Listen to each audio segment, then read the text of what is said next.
exercise 10.2 classification of differential equation. So இந்த classification of differential equation அப்படின்ற என்னன்னு பாத்தீங்கன்னா ஒரு ஸ்டேட்மெண்ட்டை அவங்க கொடுத்துருவாங்க. அந்த ஸ்டேட்மெண்ட்டை நம்ம differential equationக்கு நம்ம frame பண்ணணும். ஸோ அப்போ எதை பொறுத்து பண்ணுவாங்க அப்படின்னு பார்த்தீங்கன்னா directly proportional to அப்படின்றத வச்சு நமக்கு சொல்லுவாங்க. So first one radium decays at a rate of proportional to the amount q percent அப்படின்றது கொடுத்துருக்காங்க.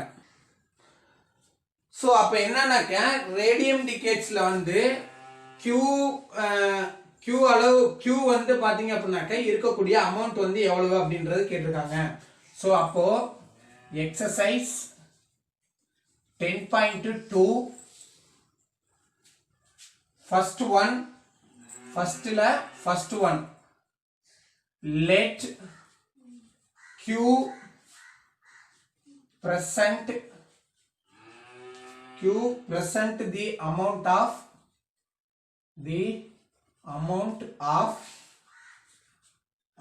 of radium present. அப்போ given statement வந்து பாத்தீங்க அப்படின்னாக்க dq by dt proportional to q. அப்போ dq by dt equal to இந்த proportional வந்துருச்சு அப்படினாலே ஏதோ ஒரு arbitrary constant நம்ம இன்க்ளூட் பண்ணோம்.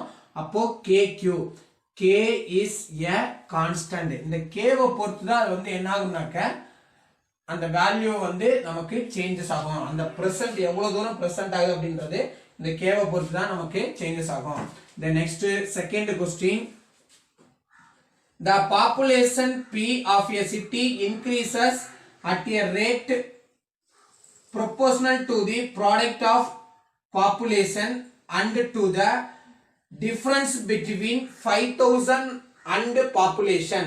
So அதாவது என்ன சொல்லியிருக்காங்க அப்படின்னாக்க population p அப்படின்றது அப்போ ஒரு சிட்டில இருக்கக்கூடிய population p அப்படின்றது directly proportional to product of population அப்படின்றது சொல்லியிருக்காங்க. Then next அப்போ பாப்புலேஷன்ன்ற லெட்டரை வந்து நம்ம p ன்னு சொல்லி நம்ம டினோட் பண்ணணும். அது வந்து பாத்தீங்க அப்படின்னாக்க எதுக்கு ப்ரொபோஷனலா இருக்குன்னு சொல்றாங்க அப்படின்னாக்க அதனுடைய டிஃபரன்ஸ் 5000 மைனஸ் 5 lakhs மைனஸ் பாப்புலேஷனுடைய டிஃபரன்ஸ்ல இருந்து p வந்து ப்ராடக்ட் பண்றதுக்கு ப்ரொபோஷனலா இருக்கு அப்படின்றது சொல்லியிருக்காங்க. தென் அப்போ இதுக்கான டிஃபரன்ஷியல் ஈக்குவேஷன் வந்து ஃப்ரேம் பண்ண சொல்றாங்க. ஸோ அப்போ let p be the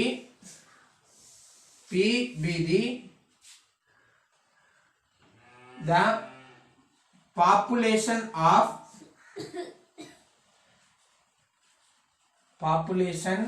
of a city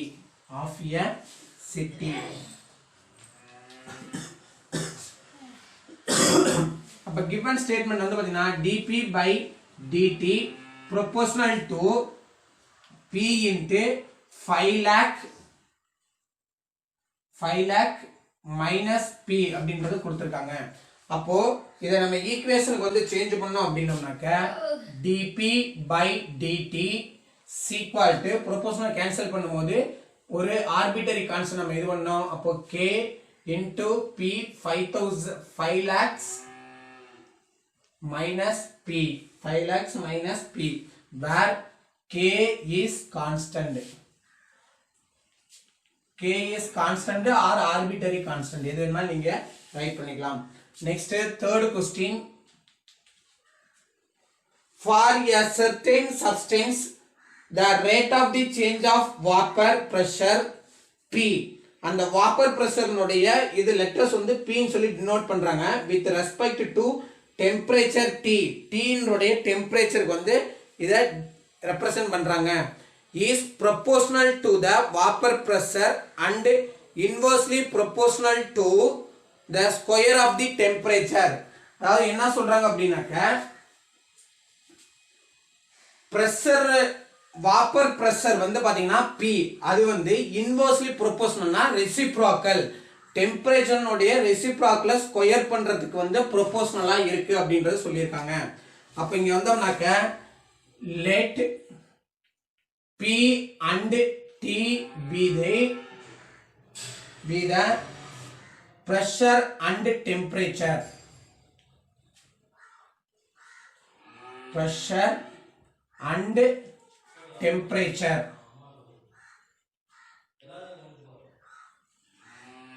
Pressure and temperature. So அப்ப given statement வந்து பாத்தீங்கன்னா dP by dt is proportional to P into 1 by T squared. P into இப்போ இதுக்கு வந்து நம்ம ஈக்குவல் வந்து சேஞ்ச் பண்ணோம் அப்படினாக்கா கான்ஸ்டன்ட் வந்து இன்க்ளூட் பண்ணோம்.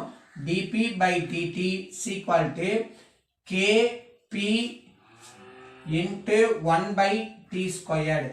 So dP by dt is equal to Kp by T squared. Kp by T squared.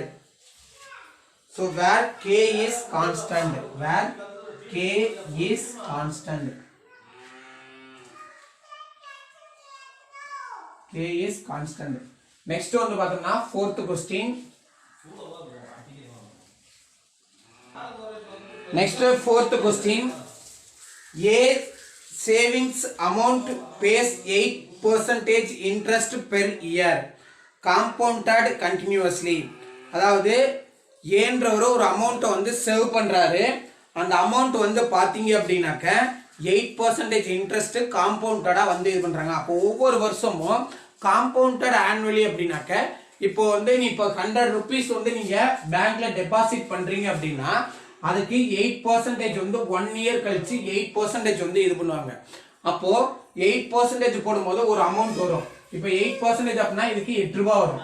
அப்போ 1 இயர் கழிச்சு உன்னுடைய அக்கௌண்ட்ல எவ்வளவு இருக்குன்னா 108 இருக்கும். அப்போ செகண்ட் இயருக்கு வரும்போது எவ்வளவு 108க்கு தான் வந்து 8% வந்து கன்சிடர் பண்ணுவாங்க. அப்போ அது செகண்ட் இயர் அமௌண்ட் லாஸ்ட்ல எவ்வளவு இருக்கும் அப்படின்றத கால்குலேட் பண்ணுவாங்க. இதுதான் வந்து compounded. Then in addition the income from the another investment is credited to the amount continuously at the rate of rupees 400 per year. so அப்போ 4 இதோட எக்ஸ்ட்ரா வந்து என்ன பண்றாங்கனாக்கா அந்த இன்ட்ரெஸ்ட்னுடைய அமௌண்ட்டையும் வந்து இன்க்ளூட் பண்றாங்க. அப்போ என்ன கிடைக்கும் அப்படின்றத கேட்டிருக்காங்க. so let x be the principal amount.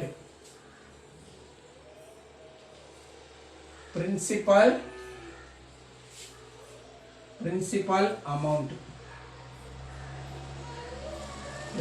amount. அப்போ இங்க வரும்போது வந்து பாத்தீங்க அப்படின்னாக்க ரேட் R வந்து பாத்தீங்கன்னா 8% and N வந்து பாத்தீங்கன்னா 1 இயர். அப்போ இன்ட்ரெஸ்ட் சிம்பிள் இன்ட்ரெஸ்ட் வந்து பாத்தீங்கன்னாக்க PNR by 100. so equal to P க்கு பதிலா x into N இனுடைய வேல்யூ 1 into R இனுடைய வேல்யூ 8 by 100. so அப்போ SI equal to 8x by 100. 8x by 100.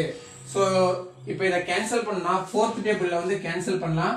so 2x by 25. so இப்போ சிம்பிள் இன்ட்ரெஸ்ட் வந்து எவ்வளவு கிடைக்கும்னாக்கா 2x by 25 அப்படின்றது கிடைச்சிருக்கு. so இப்போ இத வந்து இதுல வந்து ரைட் பண்ணோம் அப்படின்னாக்க dx by dt equal to interest plus rupees 400 வந்து ஆட் பண்ணிக்க சொல்றாங்க. so அப்போ dx by dt equal to 2x by 25 plus 400. That's all the fourth question answer. Next second question. Assume that a spherical raindrops evaporate at a rate of proportional to its surface area. அதாவது அந்த drops வந்து மழைத்துளி வந்து விழுகும்போது அது spherical ஷேப்ல இருக்கும். So அது வந்து எவாப்ரேட் ஆகிறது வந்து பார்த்தீங்கன்னா சர்ஃபேஸ் ஏரியாவுக்கு ப்ரொபோர்ஷனலாக இருக்கு அப்படின்றத சொல்றாங்க. form a differential equation involving the rate of changes of radius of the raindrops. அந்த raindrops உடைய radius வந்து changes ஆகிறதுக்கான இது வந்து கேட்டிருக்காங்க, differential equation வந்து கேட்டிருக்காங்க. ஸோ அப்போ இங்கே வந்து அப்படின்னாக்க ஃபர்ஸ்ட் ஒன் அந்த டிராப்ஸினுடைய வால்யூம் வந்து வேணும். V is equal to volume of drops. Volume of drops. அடுத்தது A is equal to surface area. Surface area.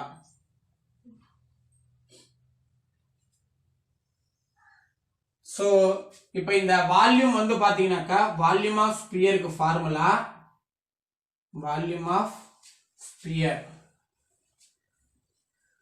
Sphere formula V is equal to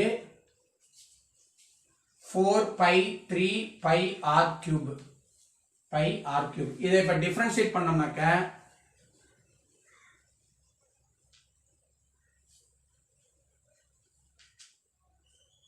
differentiate with respect to x. அப்போ dv by dx is equal to 4 by 3 pi into 3 pi r squared. So 3 க்கு 3 cancel ஆயிரும். So dv by dx is equal to 4 pi r squared. 4 pi r squared. இது வந்து எதுக்கு ஈக்குவலா இருக்குன்னு சொல்றாங்கன்னு பாத்தீங்க அப்படின்னாக்க சர்ஃபேஸ் ஏரியாவுக்கு ஈக்குவலா இருக்கு. அப்போ dv by dx is proportional to surface area A. அப்போ இதை ஈக்குவல் பண்ணலாம் அப்படின்னாக்க dv by dx is equal to அப்போ சர்ஃபேஸ் ஏரியா என்ன ஆகும்னாக்க minus ka. Surface area will be reduced.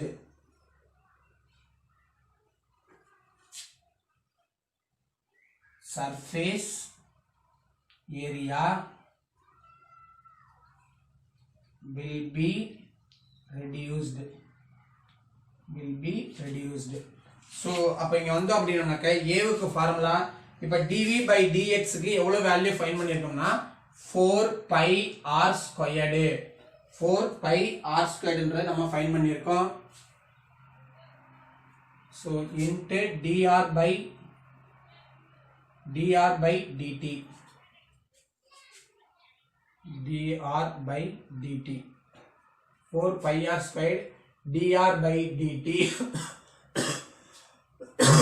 minus k into 4 pi r squared.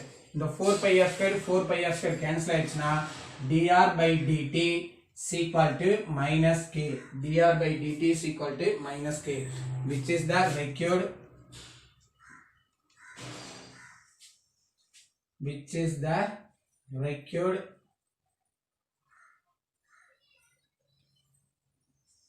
differential